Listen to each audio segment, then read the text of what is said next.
রাসূলিহিল কারীম আম্মা বাদ মান তাশাব্বাহা বিকাউমিন ফাহুয়া মিনহুম। আজ 31শে ডিসেম্বর, আজকে রাত্র 12টা যখন বেজে যাবে, 31st নাইট উদযাপন করবে কিছু মানুষ। এই 31st নাইট উদযাপনটা রোমান সভ্যতা, রোমানরা, প্রাচীন রোমান যারা আছে তারা এরকম সব ধরনের পূজা করতেন। যেমন এখন আমাদের ভারতে পাওয়া যায় কিছু হিন্দু আছে যে সব ধরনের পূজার সাথে জড়িত, কখনো গাছের পূজা করে, কখনো মাছের পূজা করে, এমনকি কুকুরের পূজাও করে। তো রোমান সভ্যতা বা রোমানদের এই সংস্কৃতি, এটা কখনো মুসলমানদের সংস্কৃতি হতে পারে না। এই সংস্কৃতি উদযাপন করতে গিয়ে অনেকগুলো খারাপ দিক আছে। অনেকগুলো খারাপ দিকের মধ্যে একটা হলো, প্রথমত হলো যে এটা সম্পূর্ণ অপসংস্কৃতি, বিধর্মীদের সংস্কৃতি, এটা মুসলমানের সংস্কৃতি নয়।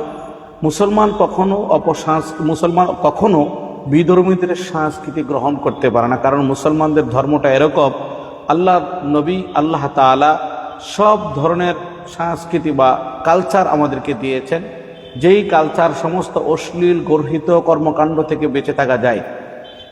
এই সংস্কৃতি যেটা 31st নাইট উদযাপন করতে যাচ্ছে কিছু মানুষ এই 31শে ডিসেম্বর, এক নম্বর হলো এটা পূজার সাথে জড়িত। যেমন অগ্নি পূজা, এখানে আগুনের ফানুস ওঠানো হয়।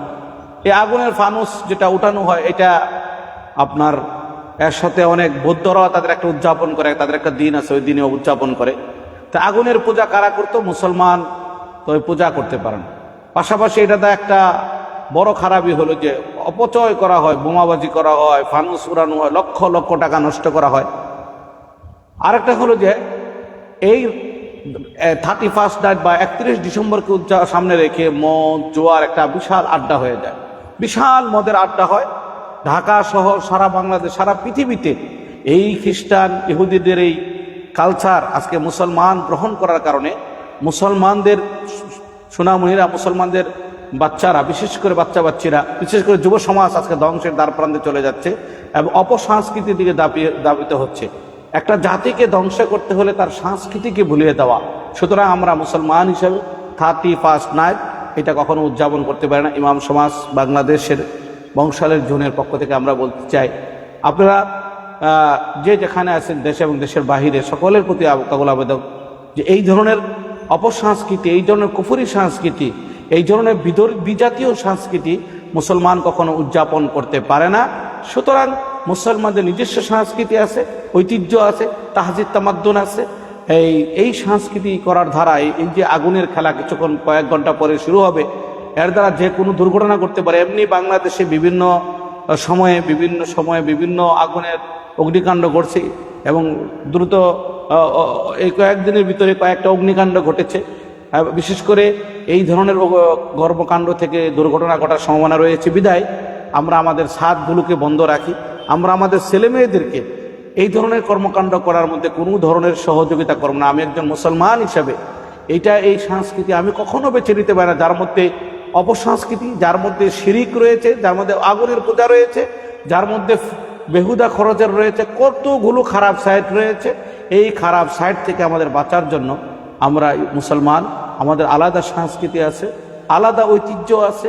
সুতরাং দেশ এবং দেশের বাইরে যারা আমাদের ল্যাবটি দেখছেন, আমরা শেয়ার করব এবং বলবো এই যে অপসংস্কৃতি থেকে আমাদের বাঁচতে হবে, আমাদের সন্তানদেরকে বাঁচাতে হবে, আগামী প্রজন্মকে বাঁচাতে হবে, যুব সমাজকে বাঁচাতে হবে। না হলে আমরা ধ্বংসের দ্বার প্রান্তে চলে যাব। কারণ এই ধরনের কোনো সংস্কৃতি আমরা গ্রহণ করতে পারি না, যে সংস্কৃতিটা খ্রিস্টানদের সংস্কৃতি, যেটা ইহুদিদের সাথে মিলে যায়, যা হিন্দুদের সাথে মিলে যায়, যা বৌদ্ধদের সাথে মিলে যায়। এই 31st নাইট যেটা উদযাপন করা হয়, এই বিভিন্ন কর্মকাণ্ডগুলো বিভিন্ন ধর্মের সাথে মিলে যায়, মুসলমানদের কর্মকাণ্ডের সাথে কোনো ধরনের সম্পৃক্ততা নাই। তো সুতরাং আমরা একজন মুসলমান হিসাবে এই হারাম কর্মটাকে আমরা নাজায়েজ ফতোয়া দিই, নাজায়েজ বলি, এবং দেশ এবং জাতি মুসলমান বিশেষ করে এই ধরনের অশ্লীল গর্হিত কর্মকাণ্ড থেকে বেঁচে থাকতে হবে। আল্লাহ আমাদের বোঝার তৌফিক দান করুক। আমরা কখনো বিধর্মীদের সংস্কৃতি, বিজাতীয় সংস্কৃতি, অশ্লীল গর্হিত কর্মকাণ্ডে দাবিত হব না। আল্লাহ আমাদেরকে হেফাজত করুন।